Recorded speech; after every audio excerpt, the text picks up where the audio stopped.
Muharram nanti itu ada puasa sunat yang disebut dengan puasa Asyura.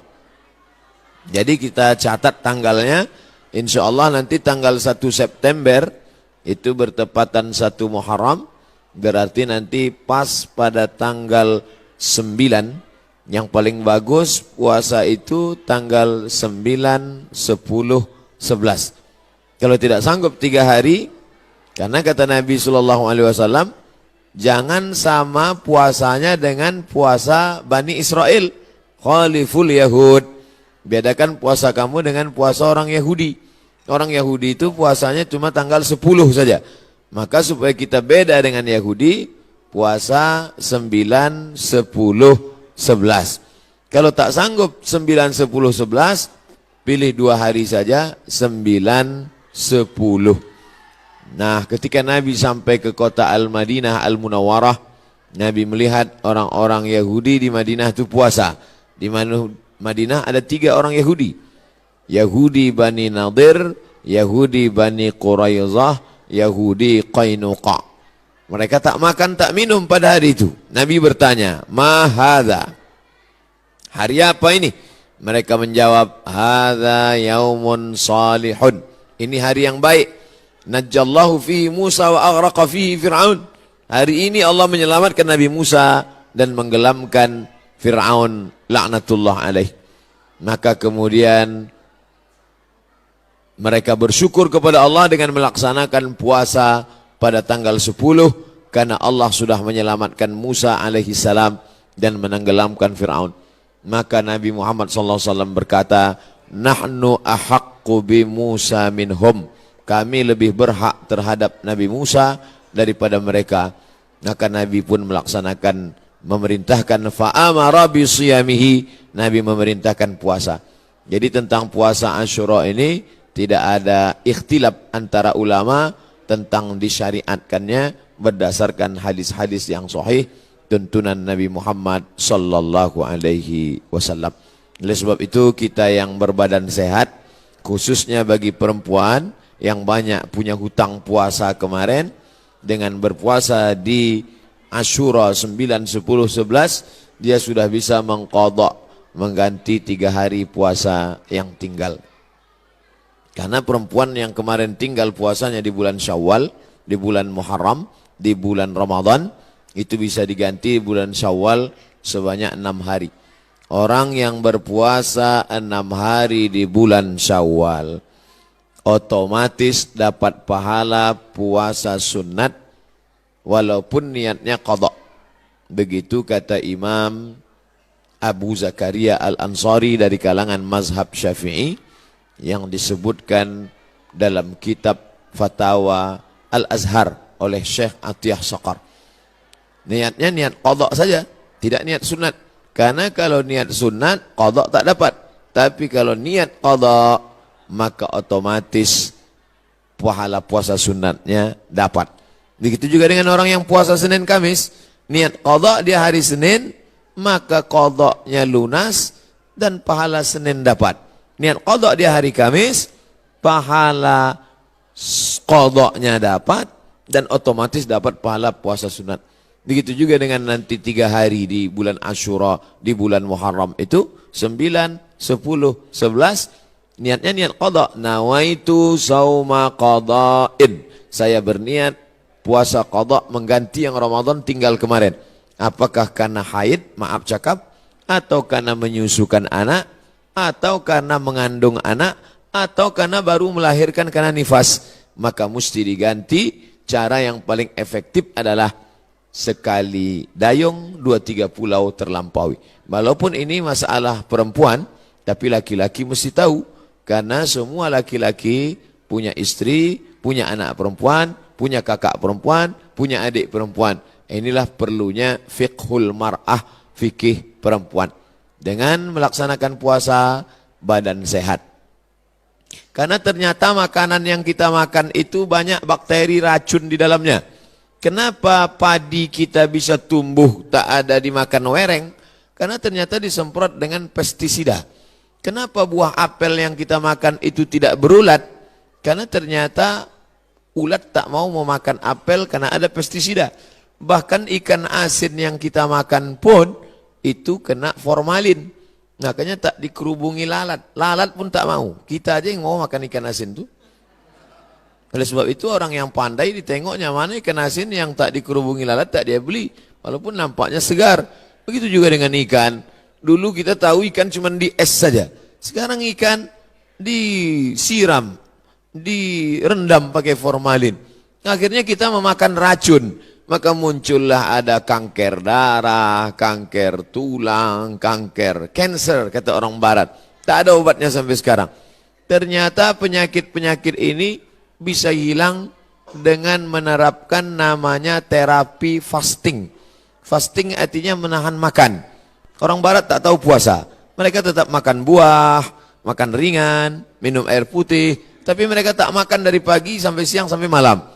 Ternyata kalau kita tidak makan, maka badan kita memakan diri kita sendiri. Itulah racun-racun hilang di dalam badan.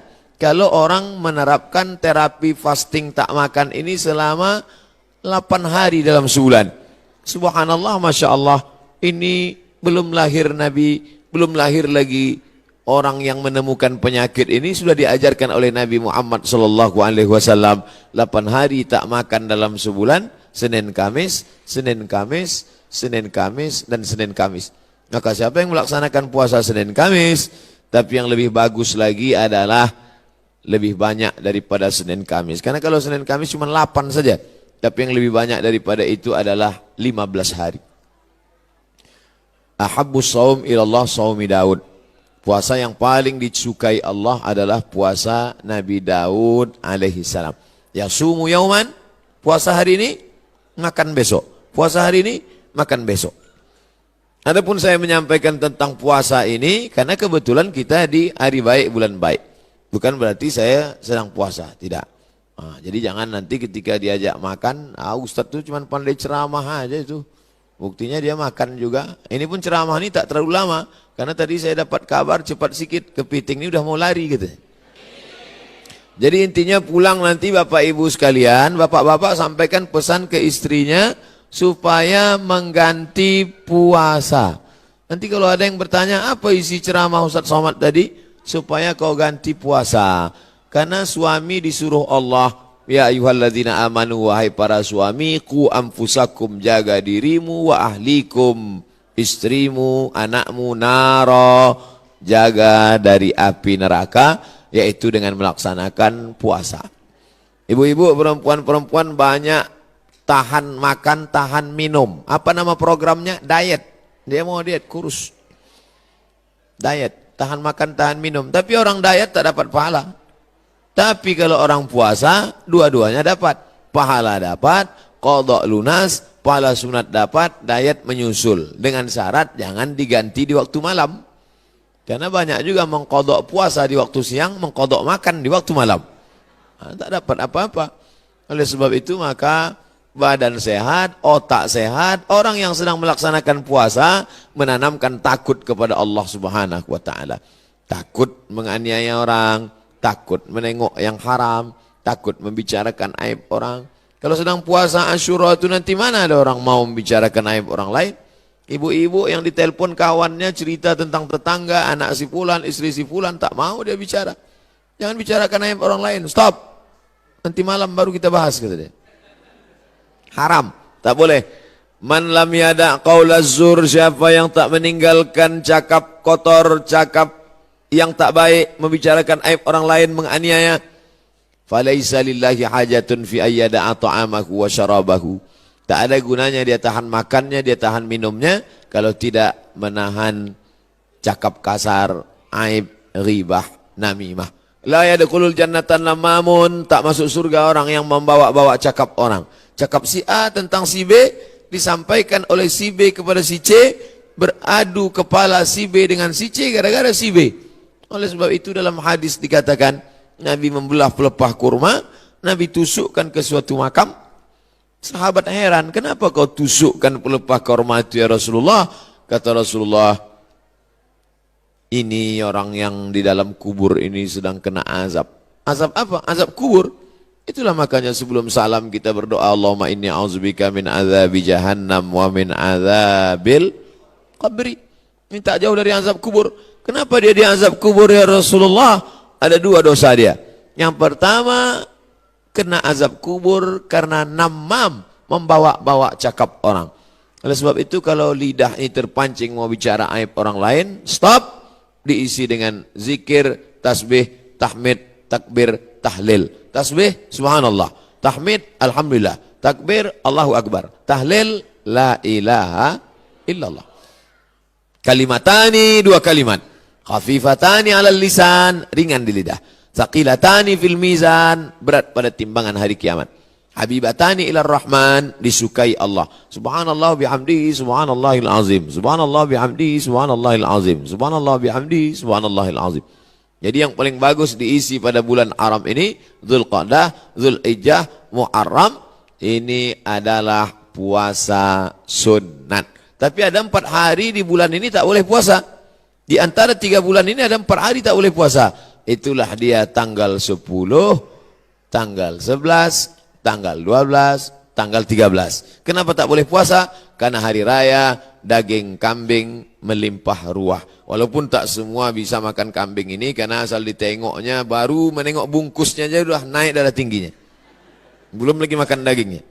Nah, adapun sekarang, inilah masanya membakar kolesterol, membakar karbohidrat, membakar yang kita makan pada saat penyembelihan hewan kurban kemarin. Adapun ibu-ibu, bapak-bapak yang masih banyak daging kurban di freezer itu, sedekahkanlah kepada anak yatim, fakir miskin. Ini udah hari raya yang keberapa ini di bulan Zulhijjah. Sudah mau habis bulan Zulhijjah, masuk bulan Muharram. Tapi kulkas masih banyak yang belum bisa ditutup. Masih menyipak kaki kambing itu lagi. Oleh sebab itu, maka ini menunjukkan kita ini ada sifat tamak. Ada sifat tak ingin rezeki kita itu dimakan orang lain. Padahal puncak keimanan adalah la yu'minu ahadukum, kamu tak beriman hatta yuhibba li akhihi, sampai kau sayang kepada saudaramu ma yuhibbu li nafsihi, sama macam sayang pada diri sendiri. Tak sampai hati kita, makanan itu hanya lewat di leher kita. Kalau enak rendang kambing, gulai, soto, capcay, sop itu di lidah kita, di leher kita, maka kita bagikan kepada yang lain. Makanya kata Nabi SAW, idza tabakhta fa aktsir ma'aha. Kalau kau masak, banyakkan kuahnya. Kita disuruh masak banyak kuah. Untuk apa? Bagi kepada tetangga. Jadi kalau daging tadi tinggal 2-3 potong, masaklah nanti sore, banyakkan kuahnya. Bagikan. Tapi jangan gara-gara ceramah nih, ibu tua asal bersedekah, kuah aja isinya. Apa maknanya?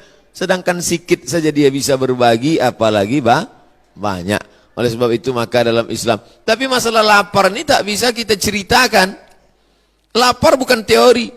Tak bisa diceritakan lapar menurut bahasa, lapar menurut istilah, lapar menurut etimologi, lapar menurut terminologi. Lapar mesti dirasakan.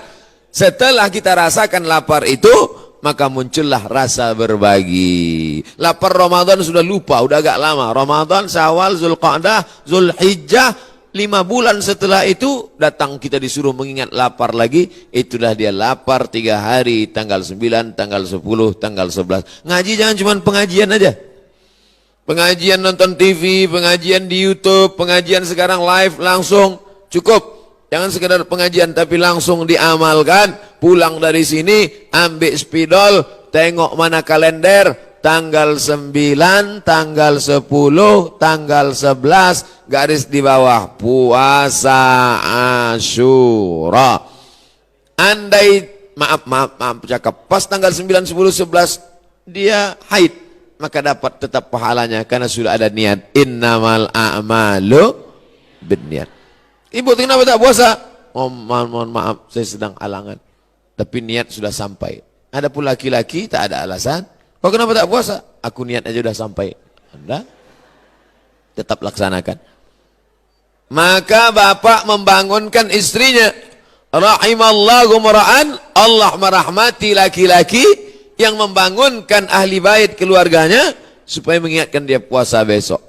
Bu, omak si pulan besok puasa, ganti puasa qadha kau yang tinggal Ramadan kemarin. Begitulah beruntungnya kalau punya suami solehah, kalau punya suami soleh, istri solehah. Tapi kalau dapat laki Fir'aun, tak mau tahu dia. Sholat kau sembahyang, tidak sembahyang bukan urusanku, puasamu bukan urusanku. Padahal dalam Islam diajarkan kita ini mesti menjaga orang yang ada di sekitar kita, keluarga, tetangga, sahabat, kerabat. Wa anzir ashiratakal aqrabin. Berikanlah peringatan kepada keluarga-keluarga yang dekat. Ini penting sekali tentang masalah puasa ini. Semua penyakit berawal dari lambung. Semua penyakit berawal dari lambung. Oleh sebab itu maka kosongkan lambung, hilangkan bakteri. Coba tengok iklan di TV. Dari bakteri di dalam lambung itu muncul penyakit gula darah, muncul penyakit diabetes, muncul penyakit jantung koroner, muncul penyakit kanker, muncul penyakit makanan. Bagaimana supaya cara makanan tadi hilang? Ini diperbanyak puasa sunat. Bagi yang sudah puasa sunat, alhamdulillah. Bagi yang mencoba, mudah-mudahan disampaikan Allah Subhanahu wa taala niatnya sampai akhir. Jangan takut nanti puasa sunat badan lemas, puasa sunat kecuali dia pekerja berat. Pekerja berat tidak dianjurkan puasa sunat karena dia mencari nafkah. Bapak-bapak dari tentara, kepolisian, dia berat tugas. Polisi lalu lintas. Kalau dia puasa tak sanggup.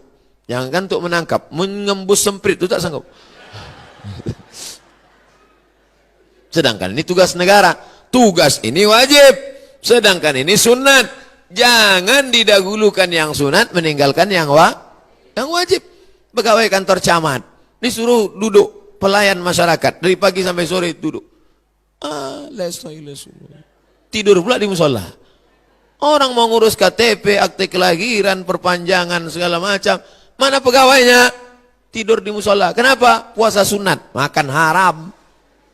Karena dia digaji oleh negara, APBN, APBD untuk melayani masyarakat. Bekerja itu wajib, sedangkan puasa ini sunat.